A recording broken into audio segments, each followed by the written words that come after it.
Greetings, mutual mortals! It appears I'm going to be breaking my own promise. I know I said in my Wonder Boy Usher and Monster World review that this would be the last time I look at a moderately new release, but I'm sorry, I really want to talk about a little game I've been addicted to playing and kind of won over my heart. Antonball Deluxe. I'll try my best to explain why. What's an Antonball Deluxe, you may ask?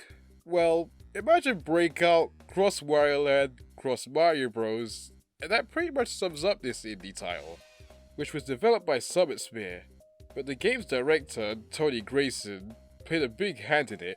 Seriously, his name shows up like 6 times in the credits. It was also published by Proponent Games, and released earlier this year, with a Switch version only coming out in September. This is also the version I own and will be looking at. Antonball Deluxe is also technically a sequel, a follow-up to a pair of itch.io games with a Game Boy aesthetic called Antonball and Punchball. I found out about this game from a YouTube video, funnily enough. Rise of the Wario likes from Hot Cider. It's actually a really good vid, you guys should probably check it out. And I'm not sure if any of you knew this, those who didn't watch my Super Mario Land 2 review anyway, but I'm actually a really big fan of Wario and all his games, so that's one of the reasons why this title resonated with me so much. In fact, the first ever video I posted to this channel is WarioWare related. It's terrible though, so don't watch it. It was my first time editing and doing audio mixing using Sony Vegas, and my goodness, it shows. So, why did I end up liking this game so much? Well, that's up to me to explain and for you to find out! Antonball Deluxe has 3 game modes: Antonball, Punchball, and Versus Antonball. There's also a few other things in the extra menu, but we'll get to those later. Let's start with Antonball. This is called Antonball Deluxe after all. The story is pretty straightforward. This burly man by the name of Anton makes his leave from a place called Brulo's and carelessly strolls while not paying attention. He then accidentally falls into an open manhole and I guess he's gotta go through multiple stages of Breakout in order to make his way back to the surface? The story's a bit vague, but it works. Antonball is a Breakout clone, or a Brick Breaker title. I really wish that genre had a more universally agreed on name. If you've never played a game like this, firstly, how old are you? Secondly, the goal is you have to guide the ball to destroying all the bricks to get to the next stage, with the difference here being that you're controlling a platform character instead of a paddle of any kind. You can move left or right with the D-pad, and influence the ball's trajectory by holding up and down. Though you can't walk to where the bricks are, you'll be stopped by an invisible wall if you try. You can jump with B, perform a high jump by holding down and pressing it. You can also do a shoulder bash with the A button, which can help with faster movement, making tight saves, or if you want to send the ball flying at a high speed.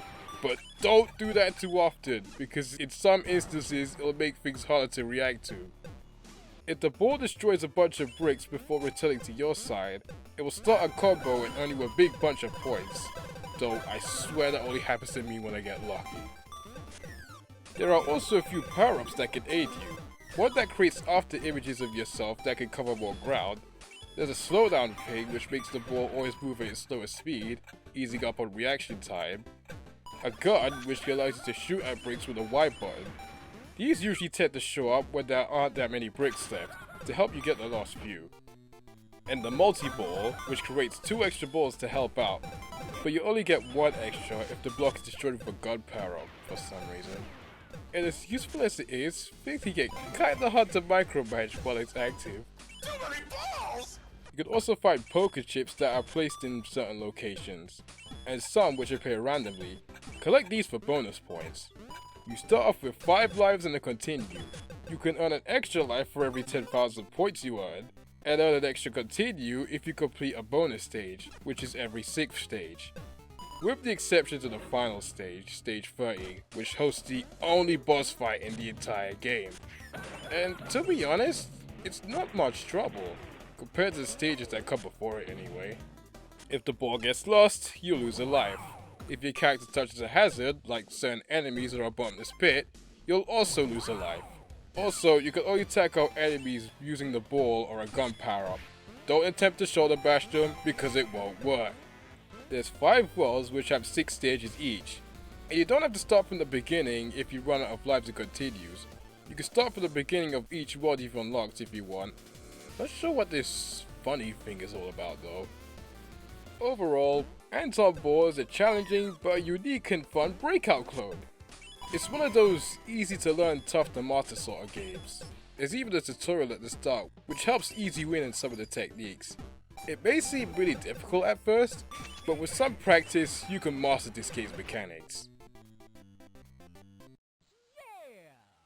Let's move on to Punchball. The story for this mode goes like this. A girl named Annie is at her apartment channel surfing, and sees an advertisement for Brulo's first Punchball tourney. And anyone with the balls to win, the game's words not mine, with a lifetime supply of his bauble tea. This game has balls. So Annie sets off to win the tourney and mother load of her favorite beverage. Again, very simple plot. Most of the same rules from Antonball carry over to here. The controls are the same, getting 10,000 points gives you an extra life, etc. But the goal here is to defeat all the enemies in each level using the Punchball. Remember when I said the game was like Mario Bros? Well, I was mostly talking about this game mode. You pick up the Punchball by touching it, and you throw it with the Y button. However, you can't high jump or shoulder bash while holding it. If you attempt to take out enemies the Mario Bros way, that will only turn them around, but that can still be helpful if you want to line up some enemies for a combo. There's also a larger variety of enemies to come across here, and some of them can mess around with your only means of attack, so be careful. The bonus stages work a bit differently here too. The goal of these ones is you have to activate all the switches by throwing the Punchball at them, then make your way to the exit while they're still active. And man, some of the later ones get really complicated. Unlike Antonball, there's no boss fight at the end, just another bonus stage. I thought it would have had one, since this mode is a little more combat focused, but whatever. Overall, Punchball is a fun time. Kinda brought back some memories of playing that GBA port of Mario Bros back in the day. I personally don't find it as enjoyable as Antonball, but it also doesn't have as tough of a learning curve. Before I get to versus Antonball, I should probably mention that this game got some DLC. The Switch version has it included with the base game. It contains 2 new characters and some extra stages for Antonball and Punchball. And one of the characters is literally nothing! Hey, you want to make the game even harder? Well, there you go. And these DLC stages, man. You thought the main stages in Antonball and Punchball were tough? Well, you'll be busting your balls with these levels. Ugh! How many ball jokes are you gonna make? Hey, the game's doing it too. Are you ready to play with your balls? You better. Seriously though, I love these levels. Finishing them for this review made me want to pull my own hair out. And you guys remember Mario vs Donkey Kong, right? With its color switching mechanic? Well, the 2 last stages in the Antonball DLC incorporate a similar mechanic. And it could be influenced by moles! Why must you hurt me in this way? But you don't have to touch these levels if you want. There's no rewards for clearing them, so I guess they're only here for the super players or something. Now let's get to versus Antonball. It's pretty much a competitive version of Antonball played against another player. The goal is to break all the bricks on your opponent's side before they can break all yours. And there's plenty of items and power-ups at your disposal which add to the chaos of it all. I should also mention that Antonball and Punchball can be played multiplayer as well, locally and online. But online play is only available in the Steam version as far as I'm aware. I couldn't find it in the Switch version. Oh well, I guess I'll play with Darius then. Wait, I didn't agree to this! Antonball can be played with up to 4 players, and Punchball with 2 players. Which might sound like it'll make things easier at first since the other players can help cover more ground and such. But it can also be a detriment, because you can get in each other's way and accidentally hurt them. And in Antonball's case, if one person gets hit by an enemy, it's a life lost on everyone's end. You have separate lives in Punchball, and it's hard to screw each other over, but you still can if you're not careful. Antonball Deluxe also has a bunch of unlockable content. There's vinyls you can unlock and listen to, and these Do any of you remember those CDs you could find in Wario Land 4? Well, the quote-unquote music on these things channel the same energy as those. There are some here which are nice tunes to listen to, but others are just distorted ambient stories that don't make me feel comfortable. Those questionable looking album covers don't help either. And the points you earn in the main games aren't just for extra lives and for high scores. They can also be spent to unlock things in this gumball machine thing, like extra versus stages or additional characters. Some of them even come from other games, like Pepito from Pizza Tower, another game that was inspired by the Wario Land series. I should really try the demo for that sometime. But I've already unlocked everything here, so the gumball machine is empty now. Hey, wait a minute. Characters, versus stages, finals? You want it? It's yours, my friend. As long as you have 50,000 chips each. Why is there a reference to that game here? But not everything can be collected there. Some things can only be unlocked by achieving certain feats. Two of the hardest being Classic Anton and Classic Annie, in which you have to clear Antonball and Punchball without using any continues. In terms of visuals, the game looks great. The pixel art is colorful and full of personality. It also has some screen filter options, but you can turn those off if you want. Like how the first two games went for a Game Boy aesthetic, this game goes for a Game Boy Advance aesthetic, nailing the style the GBA Wario games had. I mean, the cutscenes look like they were ripped right out of the first two WarioWare games. And there's even little intermission screens after the bonus stages. I might have some nostalgia bias though, since the Game Boy Advance was the first gaming system I ever owned.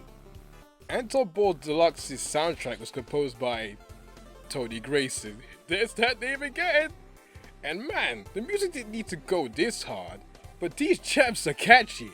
My favorites being the tracks that play for Jungle Jam and Boiler City.